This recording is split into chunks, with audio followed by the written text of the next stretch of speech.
My husband decided I wasn't worthy of his new elite circle. He told me not to show up at the company party I helped him build, and his family sided with him. For once, I didn't argue. I just left for the coast. As the sunset faded, my phone lit up. Dozens of messages from investors, and something had gone terribly wrong. "Stand there," Brian directed, pointing to the corner of our bedroom at 5:45 a.m. "I need to practice my investor pitch and you're distracting me." He was already in his designer suit, preparing for tonight's gala. I'd offered to help him rehearse, the way I'd done for 3 years since Nexus was just an idea. "Actually, just leave. This is for a different caliber of audience than you're used to. These are international venture capitalists, not your old McKinsey clients." He turned back to the mirror, adjusting his tie. "My mother will be there tonight to support me properly. She understands this world." I stood in the doorway of the bedroom we'd shared for 7 years, watching him practice, smiling at himself, and realized I'd become invisible in my own marriage. The way he dismissed me shouldn't have been surprising. The signs had been accumulating for months, small cuts that I'd explained away as stress from the Series C funding round. But standing there watching him rehearse facial expressions like an actor preparing for a role, I understood that this wasn't stress. This was who Brian Morrison had become, or perhaps who he'd always been underneath the startup hoodies and the vulnerable moments when he'd needed me. 3 years ago, Brian couldn't even stand in front of a mirror without breaking into a sweat. I remembered finding him in our garage at 3 a.m., surrounded by crumpled notebook pages, trying to memorize a 2-minute pitch for our first potential investor. His hands shook so badly he couldn't hold the paper steady. I'd spent that entire night coaching him through breathing exercises, helping him restructure his talking points, recording him on my phone so he could hear how he sounded. By morning, he'd delivered the pitch flawlessly and secured our seed funding of $500,000.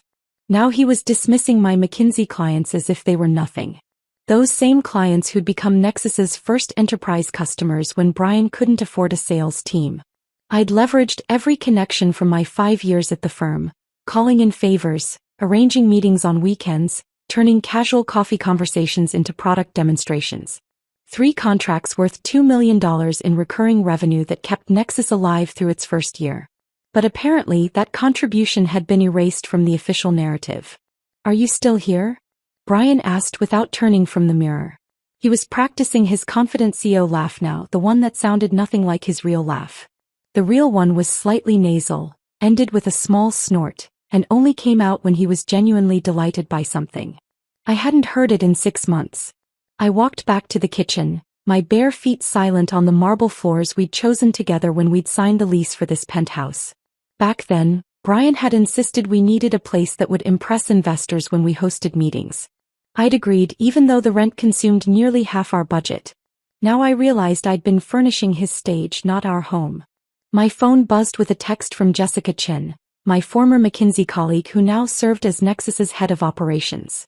I'd recommended her for the position when Brian needed someone he could trust with the company's internal systems. The message contained no words, just a screenshot that made my stomach twist. It was an internal budget document for tonight's gala, the kind of detailed spreadsheet I used to prepare for Brian when he was still learning how to manage company finances. There, under a section labeled Strategic Considerations, was a line item that read, "Attendance optimization. Spousal attendance limited to board members and C-suite executives meeting specific criteria." Below that, a note, S. Morrison does not align with current corporate positioning.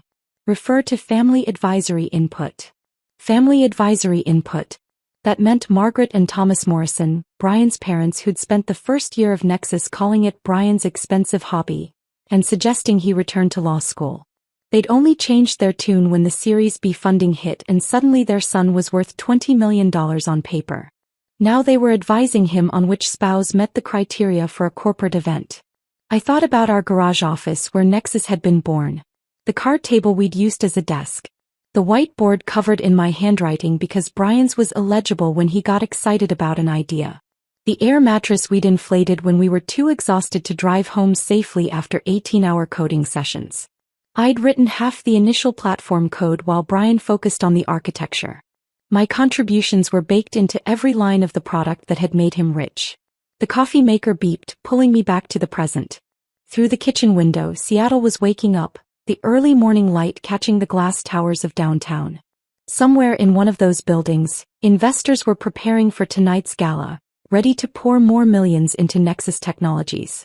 They'd shake Brian's hand, toast his vision, and never know that the company's first algorithm, the one that had caught their attention in the first place, was something I'd developed after Brian had hit a wall and spent 3 days convinced the entire project was doomed. My phone rang. Stephanie, I'm so sorry, she said immediately. I just saw the final attendee list. I can't believe they're doing this to you. It's strategic, I heard myself say, echoing Brian's corporate speak. Apparently, I don't project the right image for international venture capitalists. That's complete garbage and you know it. You built half that company. Your connections brought in the initial revenue. Hell, you taught Brian how to read a balance sheet. Through the bedroom door, I could hear Brian practicing his pitch, his voice carrying the artificial confidence he'd learned from expensive executive coaching. Nexus Technologies represents the future of integrated platform solutions, he declared to his reflection. Gone was the man who'd once described our company as trying to make boring business software slightly less boring. Margaret Morrison's influence was evident in every practice gesture, every calculated pause.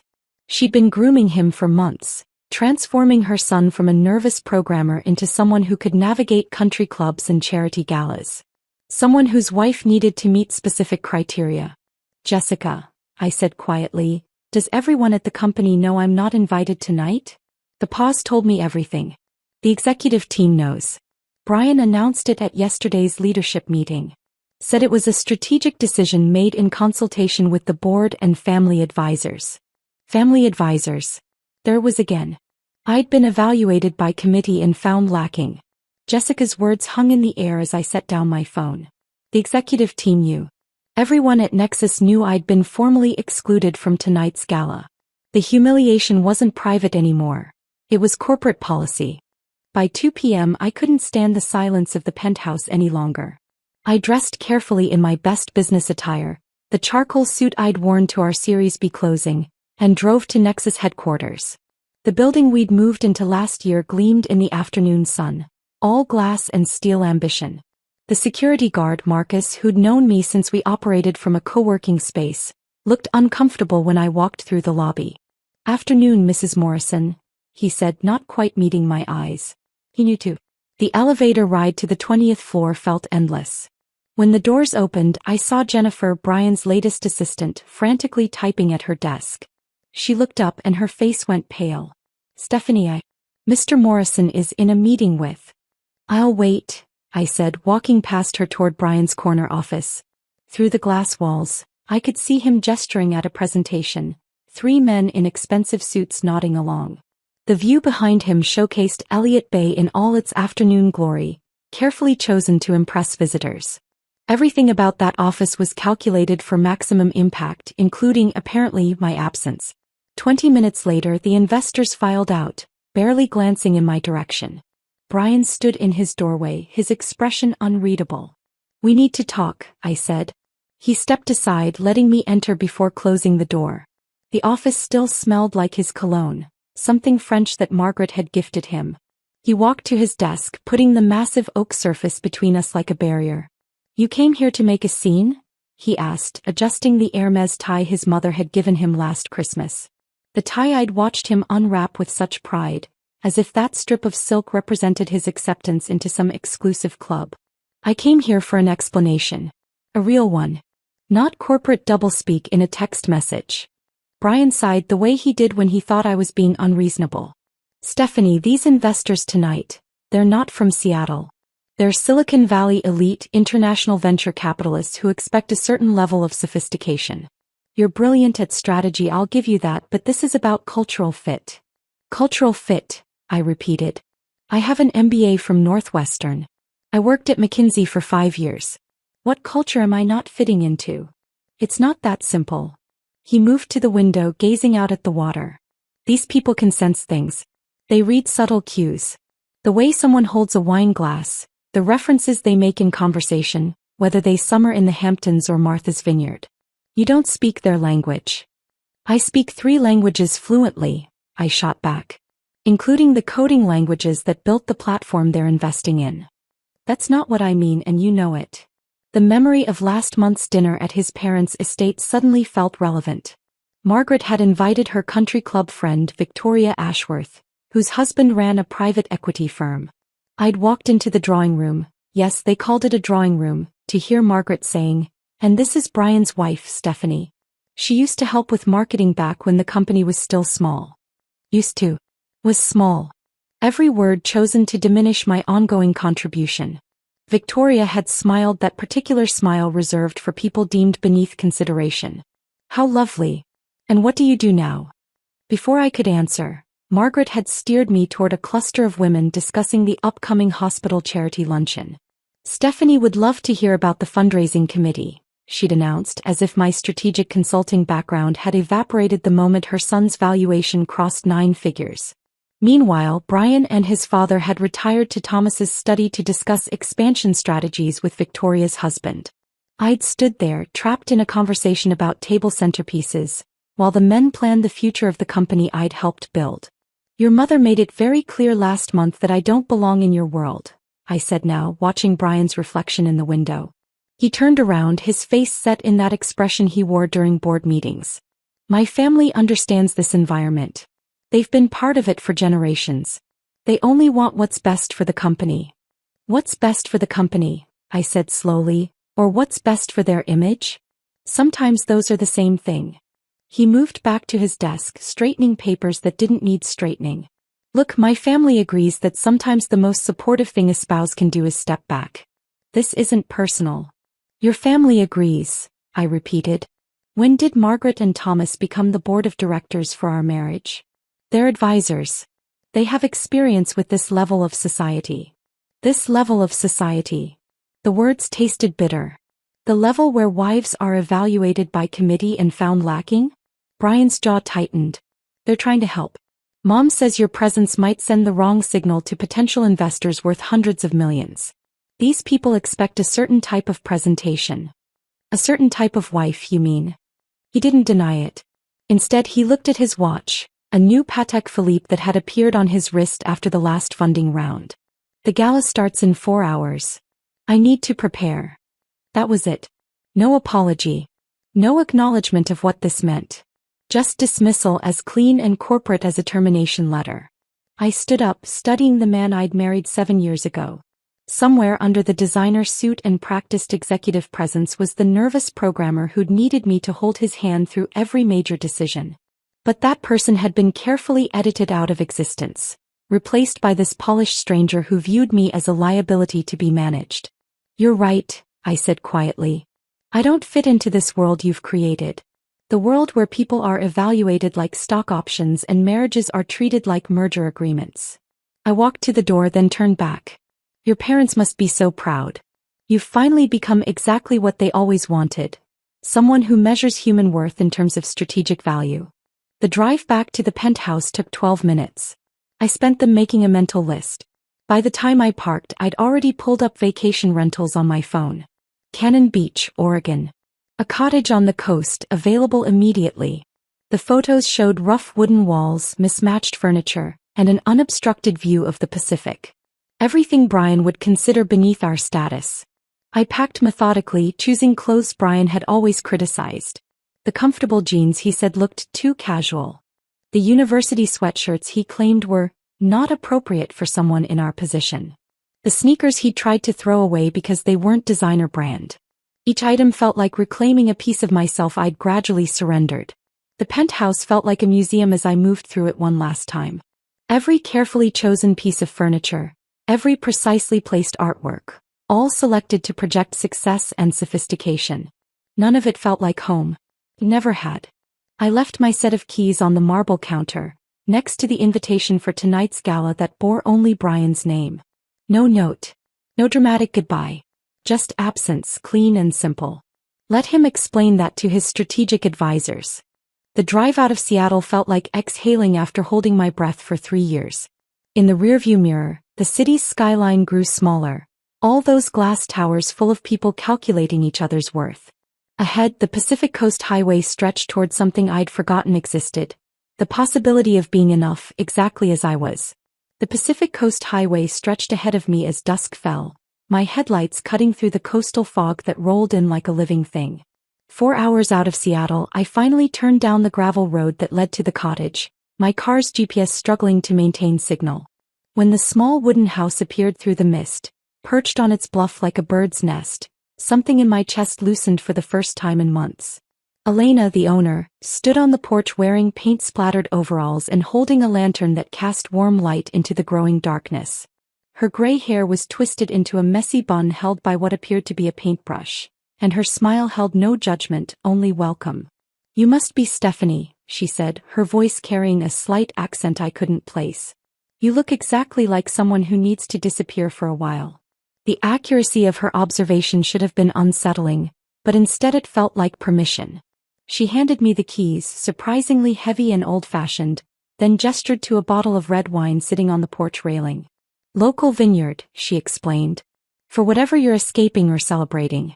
Sometimes they're the same thing." The cottage was nothing like our Seattle penthouse. The floors creaked, the windows were single-pane and rattled in the wind, and the furniture looked like it had been collected from various estate sales over decades. But when I set down my suitcase and looked through the salt-hazed windows at the endless ocean, I felt more at home than I had in years. That first night, I sat on the worn couch with Elena's wine and listened to the ocean's constant conversation with the shore. No city sounds, no email notifications, no Brian practicing speeches in the next room. Just the rhythmic crash of waves and the occasional cry of a night bird. I turned my phone to airplane mode and shoved it into my suitcase, underneath the comfortable clothes Brian had always criticized. The next morning arrived with aggressive sunshine and the sound of seagulls arguing over something on the beach below. I made coffee in the ancient percolator, the kind that required actual attention instead of just pressing a button, and carried my mug out to the deck. The Pacific spread before me, endless and indifferent, not caring about quarterly reports or strategic positioning or whether someone's wife met specific criteria. I spent that first day walking the beach until my legs ached. The October air was sharp and clean, nothing like Seattle's exhaust-tinged atmosphere. I found myself stopping to examine things I hadn't noticed in years. The perfect spiral of a shell, the way kelp looked like calligraphy when it dried on sand, the tiny crabs that scattered when my shadow fell across tide pools. My fingers remembered how to work the old camera I'd brought, the one I'd bought in college when I'd dreamed of being a photographer before McKinsey recruited me. By the second day, I'd established a routine that would have horrified Brian. Wake whenever my body decided, not when an alarm demanded. Coffee on the deck while watching the fog burn off. Long walks with no destination. Reading actual books. The ones I'd bought years ago but never opened because there was always another pitch deck to review, another investor presentation to polish, another financial model to adjust. I was halfway through a novel about a woman who sells everything to buy a vineyard in France when Elena appeared on my deck on the third morning, carrying her own coffee mug and a sketch pad. "Mind if I join you?" she asked, though she was already settling into the other chair. We sat in comfortable silence for a while, her sketching the view while I pretended to read but actually watched her work. Her hands moved with the confidence of someone who had long ago stopped apologizing for taking up space. "You have the look," she finally said, not glancing up from her drawing, "of someone recalculating their entire life." "That obvious?" "I've been running this cottage for 15 years. I've seen every kind of escape artist there is. Divorced executives, burned-out doctors, writers with block, spouses who've discovered affairs. You're in the suddenly realized I've been living someone else's life category."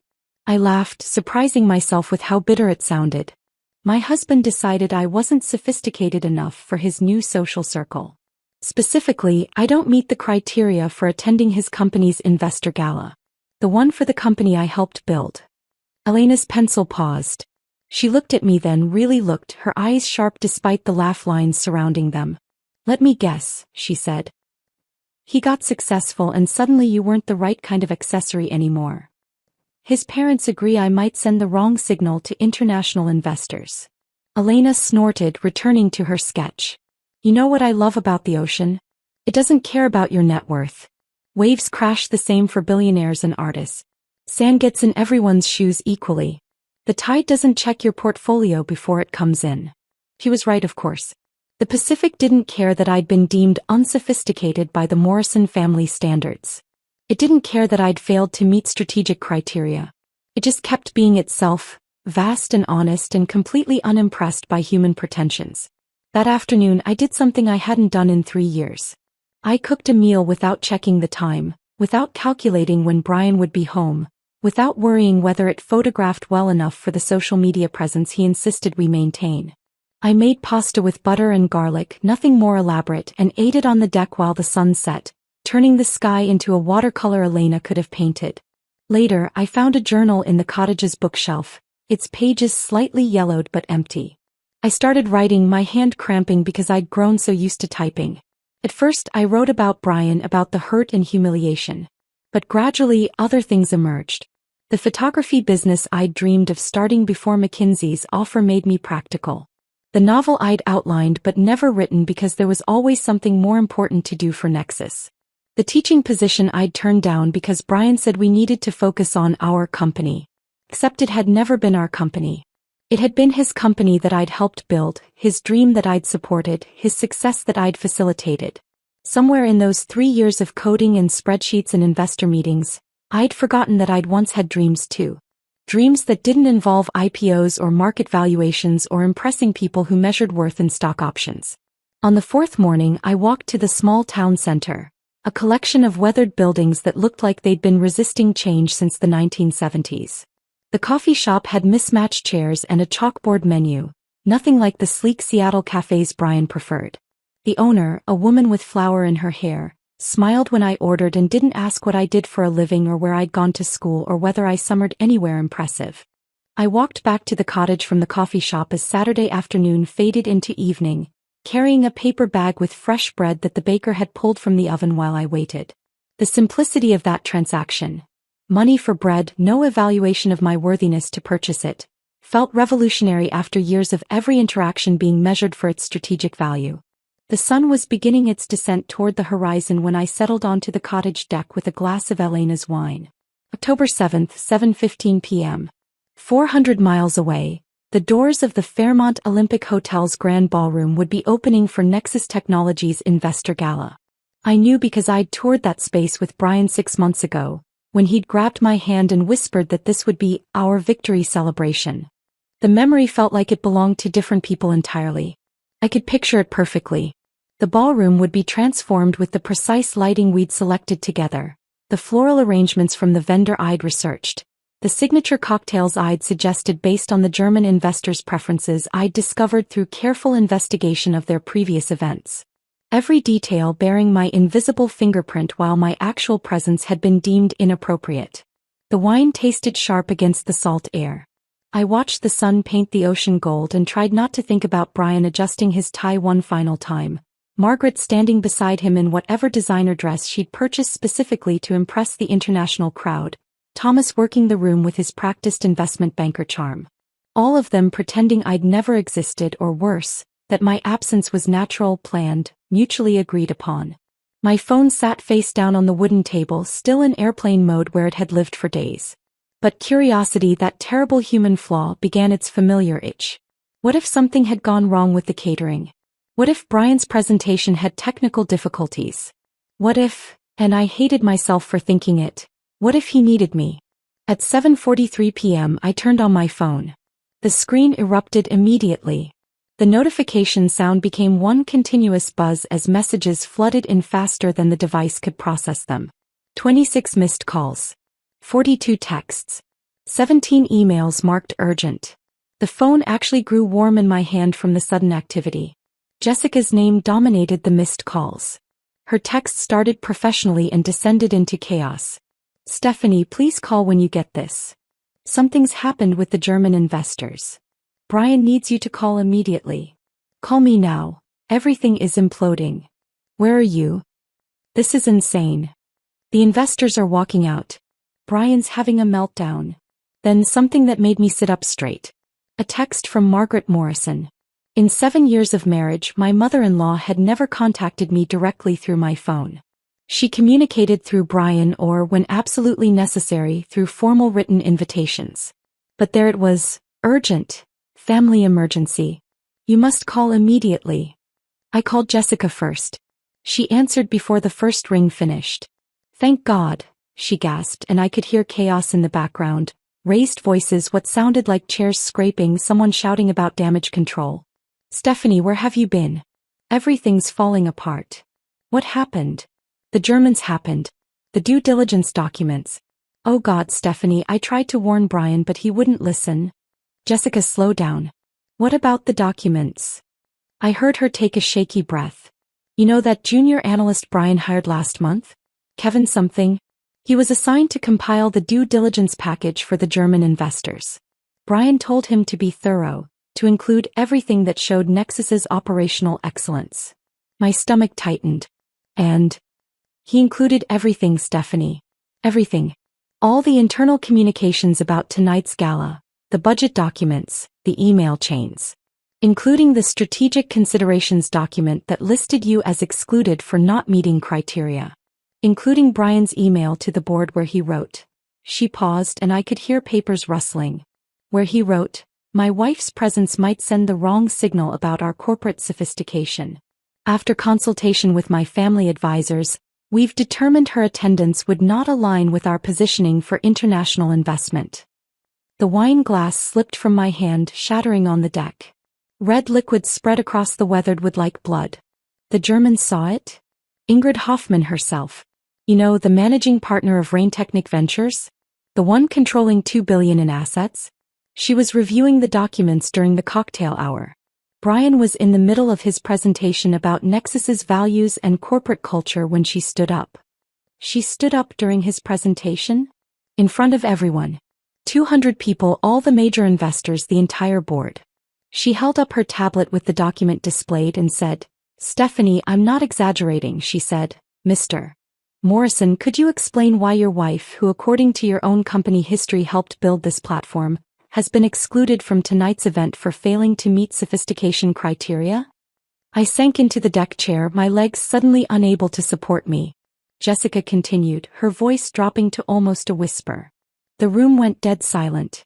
Brian tried to explain, said it was taken out of context, that it was a mutual decision. And then Ingrid said, God, everyone heard it. We don't invest in companies whose leadership treats people as strategic liabilities. If this is how you value the person who helped build your company, how will you treat other stakeholders when it becomes convenient? She said that? In front of everyone. Into the microphone. Her words echoed through the ballroom. Then she closed her portfolio, stood up and walked out. Her entire team followed. 6 other international firms left with them. The Americans are still there but they're all on their phones with their boards. The press was invited tonight, Stephanie. Tech bloggers, financial reporters. Someone already posted about it on Twitter. It's trending. I looked at my phone, finally noticing the notification badges on various apps. Messages from numbers I didn't recognize, LinkedIn requests. Even a text from my college roommate asking if I'd seen the news. Brian must be. He's destroyed, Jessica said simply. He tried to continue the presentation after the Germans left, but his voice was shaking. Margaret tried to do damage control, going table to table, but people were already pulling up the documents on their phones. Someone leaked the whole package to TechCrunch. The headline is, Nexus CEO excludes wife from gala for lacking corporate sophistication. His phone hasn't stopped ringing. Through the phone, I heard a door slam and Brian's voice, high and strained, shouting something about containment strategies. Then Margaret's voice, shrill and demanding, insisting someone fix this immediately. I should go, Jessica said. It's chaos here. But Stephanie? That German woman, Ingrid? Before she left, she walked past Brian and said, loud enough for others to hear, success that requires diminishing those who helped you achieve it isn't success. It's just ego with a business plan. She's my new hero. Jessica hung up, leaving me alone on the deck with the shattered wine glass at my feet and the sound of waves that suddenly seemed too loud. My phone screen continued lighting up with notifications, each one a small explosion in the darkness. I watched the numbers climb. 57 unread texts, 31 missed calls, emails multiplying like a virus. The financial news apps I'd forgotten to delete started sending alerts. Nexus Technologies stock plunges in after-hours trading. German investment firm withdraws from Nexus deal. Breaking. Multiple investors exit Nexus gala following document leak. Each headline felt surreal, like reading about strangers instead of the company I'd helped code in our garage. My phone rang. Brian's photo appeared. The one from our wedding where he looked young and grateful and nothing like the man who'd dismissed me that morning. I let it go to voicemail. Within seconds, another call. This time from a number I didn't recognize but with a Seattle area code. Then another. And another. I turned off the ringer but kept watching the silent calls stack up like accusations. At 8:47 p.m., I finally started listening to the voicemails. Brian's first message still carried his CEO voice, controlled and measured despite the chaos Jessica had described. Stephanie, we have a situation that requires immediate management. There's been a misunderstanding about tonight's documentation. Call me back so we can coordinate our response. This affects both of us. The second message, timestamped 12 minutes later, showed cracks in his composure. Stephanie, I know you're getting these messages. The German investors have withdrawn. The press is involved. We need to present a unified front. Please call me. By the third message, his voice had shifted from commanding to urgent. The board is meeting right now. They're talking about my resignation. 3 more firms just pulled out. That's $280 million in commitments gone. You have to help me explain this. Tell them it was your choice not to attend. The fourth message abandoned all pretense. Stephanie, please. TechCrunch posted the story. It's everywhere. My phone won't stop. Reporters, investors, the board. They're saying I've destroyed the company's reputation. This can't be how it ends. Not after everything we built. The fifth message was barely recognizable as Brian. The stock is down 38%. 38%, Stephanie. Do you understand what you've done? The board is panicking. We need you to say this was mutual. Please. I'm begging you. I moved to the next voicemail. Thomas Morrison's voice filled my ear, cold and threatening in a way I'd never heard before. Stephanie, this is Thomas. I don't know what game you're playing, but you're destroying our family's reputation. Brian's career is in ruins. Margaret is being bombarded with calls from our associates. If you don't immediately release a statement supporting Brian, I'll pursue every legal option available. This vindictive destruction ends now. Vindictive destruction. As if I'd orchestrated this. As if I'd written the documents that excluded me or leaked them to investors. As if I'd done anything except leave quietly when told I wasn't wanted. The next message made me actually laugh, sharp and bitter in the night air. Margaret's voice, trying for warmth but achieving only condescension. Stephanie dear, surely we can handle this like adults. Yes, there were some unfortunate misunderstandings about tonight's event, but that's no reason to let Brian's career burn. Surely you can put aside your feelings for the sake of the family reputation. We've always welcomed you. Here she paused and I could practically hear her choosing her words, despite the differences in our backgrounds. Don't let pride destroy everything. Call me back so we can craft an appropriate response. Despite the differences in our backgrounds. Even now, even while begging for my help, she couldn't resist that final dig. As if my middle-class upbringing was a character flaw I should be grateful they'd overlooked. My phone lit up with another call. This number I recognized. David Winters, chairman of Nexus's board. The man who'd once told me at a company dinner that I was Brian's secret weapon. I listened to his message with growing disbelief. Stephanie, David Winters here. I'm calling with a proposal that could benefit everyone. The board is prepared to offer you a consulting contract. $200,000 for 6 months of advisory work. Minimal actual duties. In exchange, you'd sign a standard NDA and release a statement clarifying that you chose to skip tonight's event to focus on personal projects. We could have the contracts drawn up tonight, funds transferred Monday. This protects everyone's interests and allows us all to move forward. Call me back within the hour. A bribe. They were trying to buy my silence, to pay me to validate their story that I'd never really mattered to Nexus's success. $200,000 to agree that I was exactly what they'd claimed, unnecessary, unsophisticated, better off absent. My phone buzzed with a text from someone at Forbes. Ms. Morrison, would you like to comment on tonight's events at Nexus? We're running a story about corporate culture and spousal value in tech startups. Another from the Wall Street Journal. Can you confirm whether you were formally excluded from tonight's gala? Bloomberg. Reuters. TechCrunch. The inquiries poured in, each reporter sensing blood in the water. My phone battery dropped from 60 to 40% just from processing the incoming messages. Through it all, I sat on the deck watching the ocean, which continued its ancient rhythm completely unbothered by the implosion happening 400 miles away. The waves crashed and retreated, indifferent to stock prices and corporate reputations. A text from Jessica cut through the media requests. Security footage from the ballroom is online. Someone filmed Ingrid's walkout. It's already at 50K views.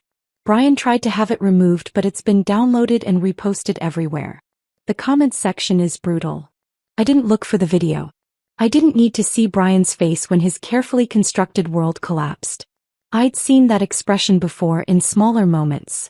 When an early investor passed on Nexus, when our first product launch had critical bugs, when he'd realized his parents' approval was conditional on success. But this time I wasn't there to rebuild his confidence, to remind him of his worth, to help him find solutions. Another voicemail from Brian, this one only 30 seconds old. His voice was hollow, defeated. Stephanie, the other investors are leaving. All of them. The entire gala is ending 2 hours early. Everyone's going home. Mom and Dad left without saying goodbye. I'm standing in an empty ballroom that cost us $40,000 to rent. Please, just tell me what you want. What will it take for you to help me? What did I want? The question felt too big for the moment. I wanted the last 3 years back. I wanted the husband who'd cried with joy when our first customer signed. I wanted the life we'd planned before success had rewritten all our definitions. I sat there with Brian's broken voice still echoing in my ear, asking what it would take for me to help him. The phone felt heavy in my hand, glowing with 37 voicemails, each one a piece of the desperation unfolding 400 miles away. The sunset had deepened while I listened, transforming the Oregon sky into layers of gold bleeding into purple, the kind of natural beauty that existed completely independent of human drama. What would it take? The question assumed I had demands, that this was a negotiation where I held leverage I intended to use. But sitting there watching the light fade over the Pacific, I realized I didn't want anything from Brian or his family or Nexus Technologies. I didn't want apologies or explanations or the consulting contract David Winters had dangled like a carrot. I didn't even want revenge, not really, because revenge required caring about the outcome. I wanted silence. My thumb hovered over the power button. One press and I could respond to Jessica, could return Brian's call, could engage with the machinery of crisis management that was surely grinding through the night in Seattle. Margaret would have assembled advisors by now, crafting statements and calculating damage control. Thomas would be on the phone with his legal contacts, exploring options for containing the fallout. Brian would be pacing his empty ballroom or his corporate apartment, refreshing social media feeds to watch his reputation crumble in real time. They wanted me to participate in their panic. Every call, every text, every voicemail was an invitation to join their chaos, to help them manage the consequences of decisions they'd made about my worth. Even David's bribe assumed I could be brought back into their narrative for the right price. I pressed the power button and held it until the screen went dark. Then I did something I hadn't done since college, before smartphones became extensions of our bodies. I found a small screwdriver in the cottage's kitchen drawer, removed the phone's back panel and took out the battery. The device became just a rectangle of glass and metal, harmless and silent. The physical separation felt significant. It wasn't just airplane mode, which could be undone with a swipe. This required deliberate action to reverse, a barrier between me and the temptation to check just one more message, to see if Brian had called again, to witness the ongoing collapse of everything he'd built while excluding me from it. I poured another glass of wine, my hands steadier than they'd been all evening. The broken glass from earlier still littered the deck, catching the last light like scattered garnets. I'd clean it up tomorrow. Tonight I just wanted to sit with the strange, unsettling relief of watching something end without trying to fix it. The ocean had turned dark, visible now only as sound and the white foam of breaking waves. Somewhere out there, beyond the horizon, other lives were unfolding. People were having dinners and arguments and celebrations, completely unaware that a tech company's gala had imploded or that a woman sitting on a cottage deck had just chosen silence over engagement. I heard footsteps on the gravel path around midnight. Elena appeared carrying a thermos and wearing a thick cardigan over her paint-stained clothes. She took one look at my face, at the dismembered phone on the table, at the wine bottle significantly emptier than it had been at sunset, and settled into the other chair without asking permission. "Bad news or good news?" she asked, pouring something hot and fragrant from her thermos into the mug she'd brought for me. I realized something herbal that smelled like comfort. "I'm not sure yet," I said honestly. Then, because the darkness and her presence made honesty easier, I added, "My husband's company just collapsed at a gala I wasn't invited to. Investors walked out. His career is probably over. And I'm sitting here feeling something that's not quite happiness but isn't sadness either." "Relief," Elena said simply. "You're feeling relief." I looked at her, this woman I'd known for less than a week, and felt tears start. Not the crying I'd done in Seattle when I discovered the exclusion document, which had been hot and angry. These were different, cooler, almost cleansing. "I should feel terrible," I said. "I should want to help him or at least feel sorry for him. But I just keep thinking about how quiet it is here. How the ocean doesn't care about any of it." Elena was quiet for a moment, sipping her own tea. Then she said, "I left a law firm 15 years ago. Manhattan. White shoe firm where I'd spent a decade working 100-hour weeks. I'd just won them their biggest case. Pharmaceutical company, 9 figures at stake. The managing partner called me into his office the day after the verdict." She paused, and I could see the memory playing across her face in the porch light. "I thought it was about partnership. I'd been promised the track. Instead, he told me I wasn't partnership material. Said I was brilliant in the courtroom but lacked the polish and presentation their clients expected. Too intense, too focused on the work instead of the performance. He suggested I might be happier at a smaller firm where expectations were different." "After you won them millions," I said. "After I won them millions," she confirmed. "So I walked out that day, packed my apartment that week, and drove across the country until I found this place.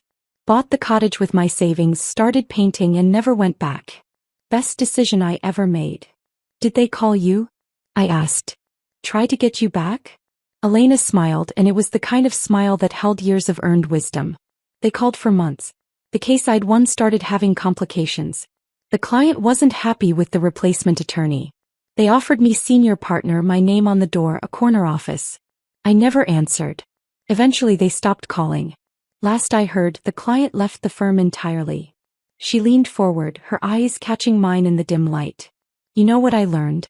Silence is the most powerful response to people who've fundamentally misunderstood your value. They expect anger or hurt or negotiation. They're prepared for all of that.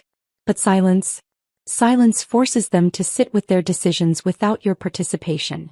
My phone sat dead on the table between us, and I thought about Brian in his empty ballroom, Margaret making her damage control calls, Thomas threatening legal action, David offering his bribe. All of them expecting me to respond, to engage, to help them manage what they'd created. "My friend Jessica called before I turned off my phone," I said. "The German investor who walked out released a statement. She said success that requires diminishing people isn't success. It's just ego with a business plan." "Smart woman," Elena said. "It's already being shared everywhere. The whole disaster is public now. Brian's probably being eviscerated on social media. And how does that make you feel?" I considered the question honestly, sitting with the complexity of my emotions. Satisfied isn't quite right. Vindicated feels too active. It's more like watching the natural consequences of decisions play out without my interference. Like I finally stopped trying to manage outcomes that were never mine to manage. Elena raised her mug in a small toast. To natural consequences and the freedom of not interfering. We sat together until nearly 2 in the morning, talking about everything except Brian and Nexus. She told me about her art installations, about learning to trust her creative instincts after years of legal argumentation. I told her about the photography dreams I'd abandoned, about the novel I'd outlined but never written, about all the versions of myself I'd set aside to build someone else's empire. When I finally went inside, I left the dismembered phone on the deck table. In the morning, I'd extend my cottage rental. I'd spend days walking beaches, helping Elena prepare for her upcoming gallery show, eating meals that required no documentation or strategic purpose. I'd discover what it felt like to exist without an audience, without trying to prove my worth to people who'd already decided I lacked it. Revenge, I was learning, didn't require action or planning or carefully orchestrated consequences. Sometimes revenge was simply choosing peace while someone else's carefully constructed world collapsed under the weight of their own decisions. Sometimes it tasted like salt air and herbal tea and the absolute silence of a phone that couldn't ring. The week at Cannon Beach stretched into 8 days, then 9, then 10. Each morning I woke to the sound of waves and the absence of urgency, and each morning I chose to stay one more day. Elena never asked when I was leaving. She simply adjusted the rental agreement, waving off my concerns about her other bookings with a paint-stained hand and the observation that the cottage seemed to know who needed it. But on the 11th morning I woke with a different feeling. Not dread exactly, but a clarity that the silence had done its work. I discovered what I needed to know about myself, about what I wanted, about who I was without Brian's ambitions defining my days. Now I needed to see what remained of the life I'd left behind. The drive back to Seattle felt longer than the escape had been. October had deepened into late autumn, the trees along the highway stripped of their leaves, everything rendered in shades of gray that matched my uncertainty.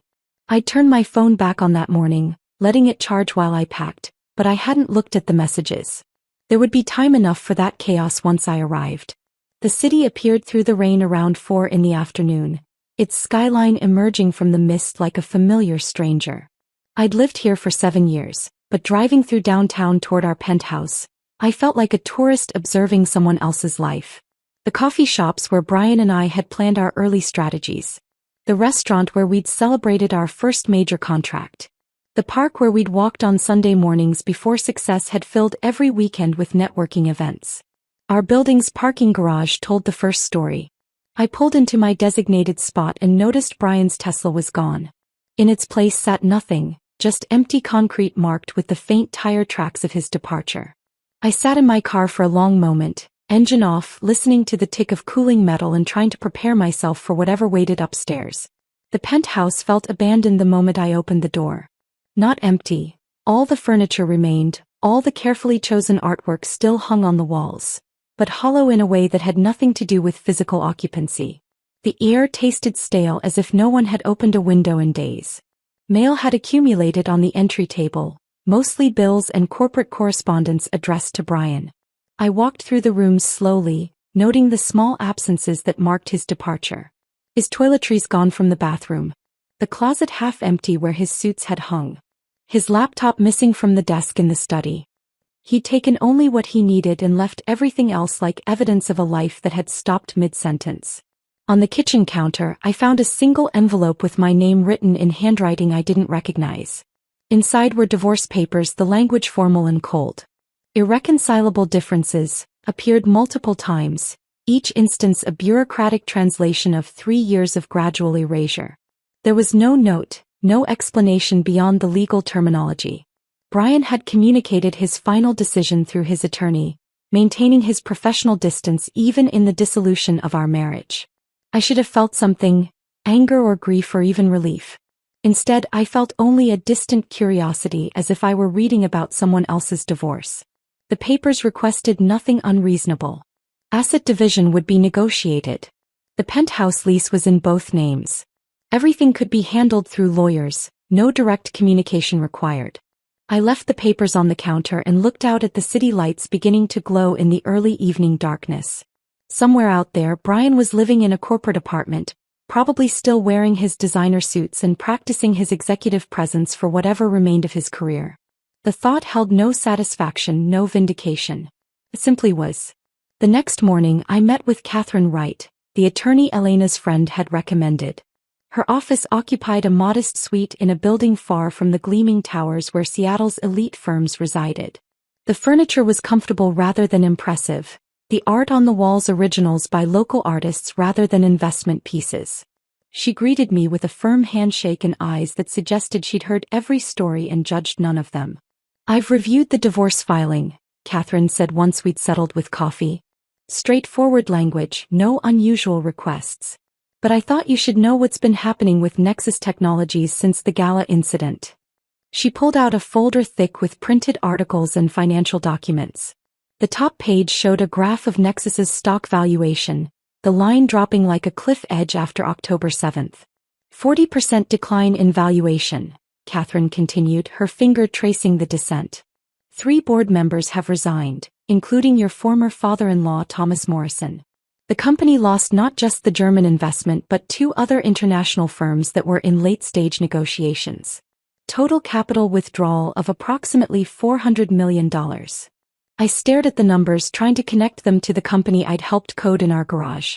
$400 million. The figure felt abstract, too large to attach to the small decisions that had led here. Brian's position?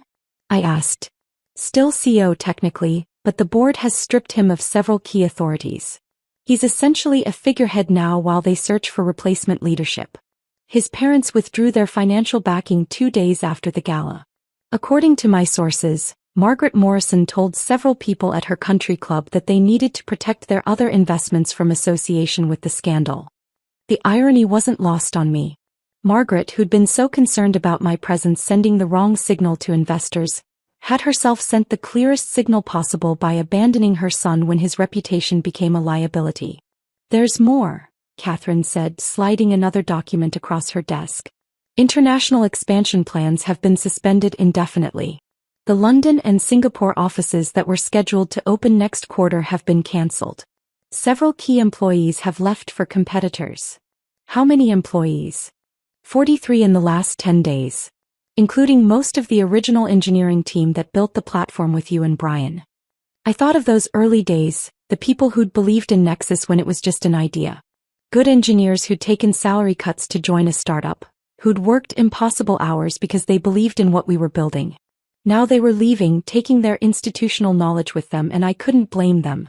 My phone rang as Catherine was organizing the documents. Jessica's name appeared on the screen. I answered, putting her on speaker with Catherine's permission. Stephanie, thank God, Jessica said, her voice tight with stress. Are you back in Seattle? Can we meet? I'm back. What's happening? What isn't happening? The office feels like a graveyard. Half the desks are empty. The ones that aren't empty are occupied by people updating their LinkedIn profiles. Brian barely leaves his office. When he does, he looks like he hasn't slept in days. Margaret and Thomas haven't been to a board meeting since the scandal broke. People are saying they're too embarrassed to show their faces.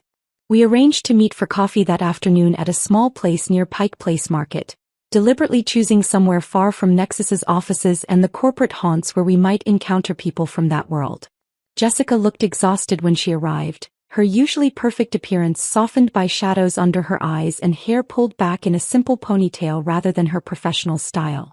We found a corner table where we could talk without being overheard. It's dying, she said without preamble. The company. I've been through acquisitions and layoffs before, but this is different. This is watching something rot from the inside because the foundation was corrupt all along. That dramatic? Stephanie, investors are actively demanding Brian's resignation. Not suggesting. Demanding. The remaining board members are in daily meetings trying to figure out how to remove him without triggering the clause in his contract that would give him a massive severance. Meanwhile, he's in his office making desperate calls to every contact he has, trying to rebuild relationships he destroyed on his way up. She paused to sip her coffee, and I could see her hands were shaking slightly. You want to know the worst part? He's confused. Genuinely confused about why people won't take his calls. Why the same investors who courted him 3 months ago won't return his emails. He actually said in a meeting yesterday that this was all a misunderstanding that got blown out of proportion. A misunderstanding, I repeated. He doesn't get it. He thinks this is about public relations, about managing a narrative. He doesn't understand that people saw exactly who he is and decided they don't want to do business with that person. My phone buzzed with an email notification. The sender's name made me pause. Ingrid Hoffmann, the German investor whose walkout had started everything. The subject line read simply, a conversation worth having. I opened it while Jessica watched, curious. The message was brief and direct, written in the efficient style I'd come to associate with European business communication. Ms. Morrison, I hope this message finds you well. I wanted to reach out personally following the events of October 7th. I've been following your career and contributions to Nexus Technologies, and I believe you have been systematically erased from a narrative you helped create. I would like to discuss funding a consulting firm under your leadership. Anyone who helped build a company from nothing while being diminished at every turn deserves the chance to build something where their value is recognized. I'll be in Seattle next week if you're available to meet. I read it twice, then showed it to Jessica, who read it once and started laughing, the slightly hysterical sound of someone who'd been waiting for good news in a desert of disasters. "Oh my God," Jessica said. "Ingrid Hoffman wants to fund you. Do you know what this means? She controls $2 billion in assets. She doesn't make casual offers." The email sat on my phone screen, glowing with possibility. Somewhere across the city, Brian was making desperate calls that went unanswered. His parents were avoiding board meetings. His empire was crumbling under the weight of decisions made in consultation with family advisors who'd valued sophistication over substance.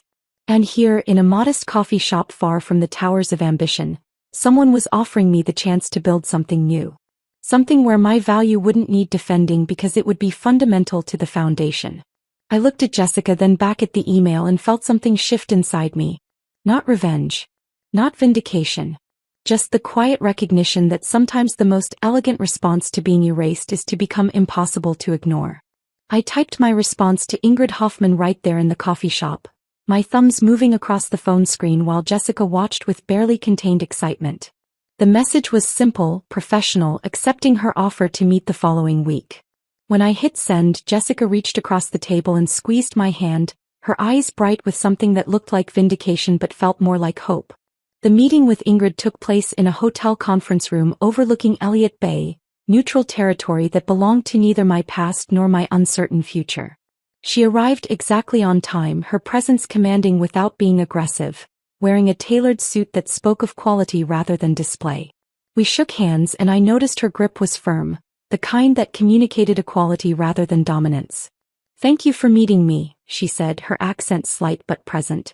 "I've done my research on your contributions to Nexus Technologies. The initial platform architecture, the enterprise client acquisition strategy, the bridge funding that kept the company alive in month 6. All documented in early filings before someone decided to edit the narrative." She slid a folder across the table. Inside were copies of documents I'd nearly forgotten existed. Early investor presentations with my name listed as co-founder, email chains showing my technical contributions, even a photograph from a local business journal featuring Brian and me together in our garage office, back when my presence was still considered an asset. "This is who you were before you were erased," Ingrid continued. "I want to fund the consulting firm that allows you to be that person again. Not in service of someone else's vision, but building your own." 6 months later, I stood in my new office on the 7th floor of a building in Fremont, far from the downtown towers where corporate ambition measured success in square footage and floor height.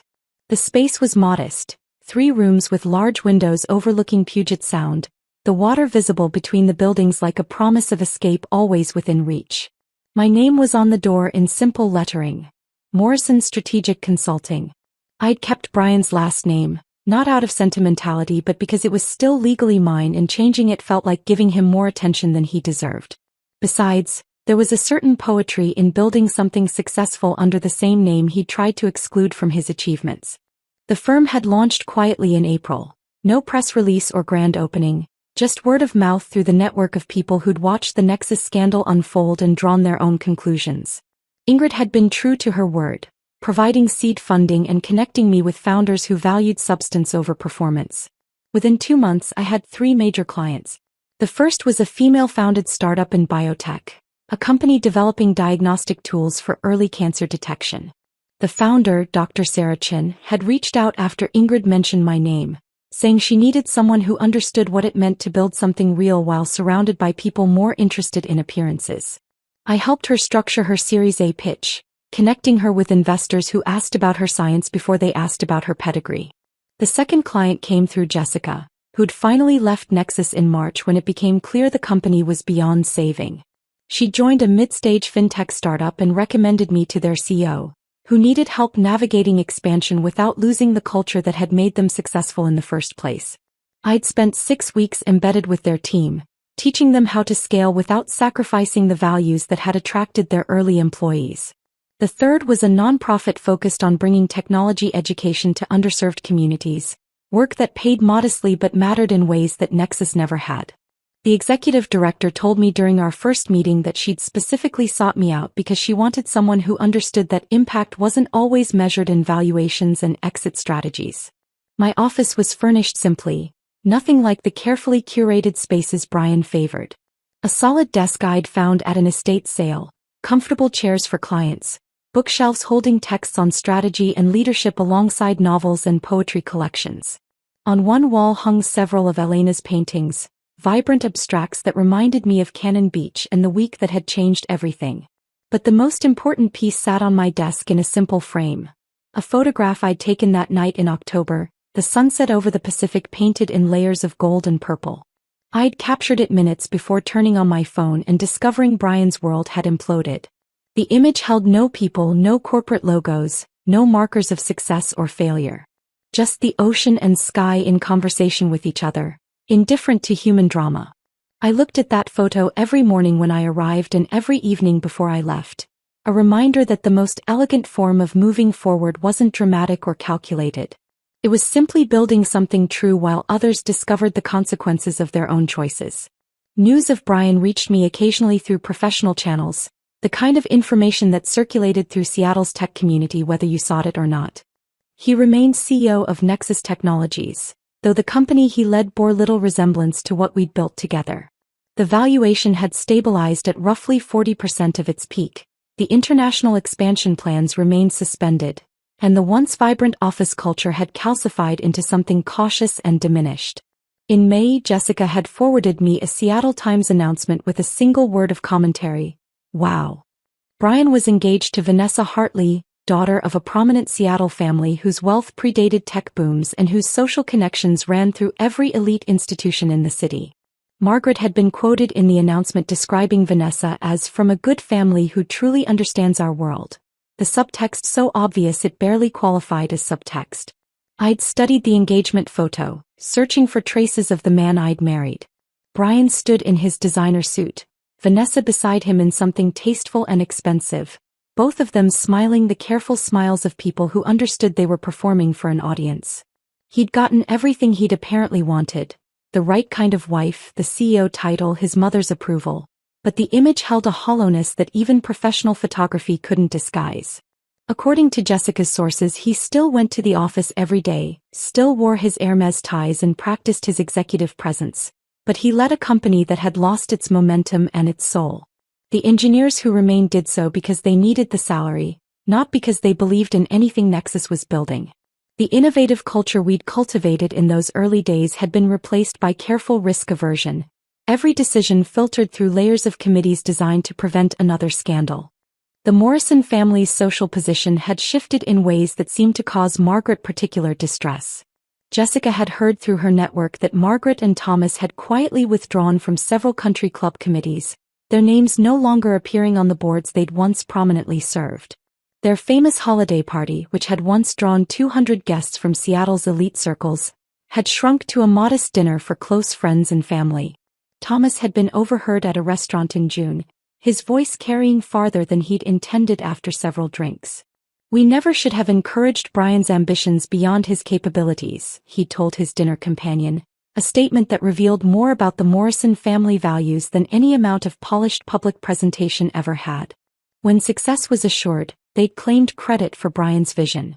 When it faltered, they'd blamed him for reaching beyond his station. The irony wasn't lost on me. The family that had deemed me insufficiently sophisticated had themselves become cautious about public appearances, their social currency devalued by association with a scandal they'd helped create.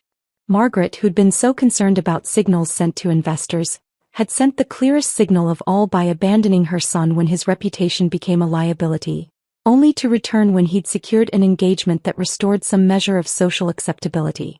I turned away from my computer and looked out at Puget Sound, watching a ferry cross the water in the late afternoon light. My phone sat on the desk beside the Cannon Beach photograph, silent except for legitimate business calls and messages from the small circle of people who mattered. No desperate voicemails, no panic, no crisis management. Just the steady rhythm of building something sustainable. Elena had visited last month, taking the train up from Oregon to see what I'd created. She'd walked through the office slowly, examining everything with the artist's eye for detail, then stood at the window looking at the water. "You did it," she'd said simply. "You built something that's actually yours." The photograph on my desk caught the light as the sun shifted, that October sunset glowing like ember. I'd learned something important during that week at the coast, something that had taken months to fully understand. The most elegant revenge wasn't planned or executed with careful strategy. It wasn't about making someone suffer or orchestrating their downfall or even watching their consequences unfold.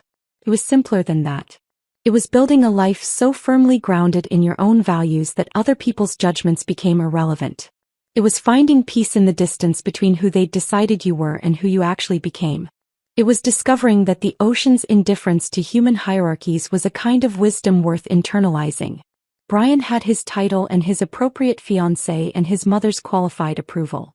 He wore his designer suits to an office that grew emptier by the quarter, leading a diminished version of what we'd built together, having gained the appearance of success while losing everything that had made it meaningful. And I sat in my modest office helping founders remember that people who build the ladder deserve to climb it too, working with clients who valued substance over sophistication, building something that felt true in ways Nexus never had. The ocean didn't care about elite circles or strategic positioning or whether someone's spouse met specific criteria. It just kept its ancient rhythm, crashing and retreating, indifferent to human ambition. I'd learned to carry that indifference inside me not as coldness but as freedom, the freedom to build without performing, to succeed without diminishing others, to find peace in simply being enough exactly as I was. If this story of quiet triumph resonated with you, hit that like button right now. My favorite part was when Stephanie chose silence over engagement, removing her phone battery while Brian's world collapsed 400 miles away. What was your favorite moment? Drop it in the comments below. Don't miss more compelling stories of resilience and reinvention. Subscribe and hit that notification bell so you never miss an upload.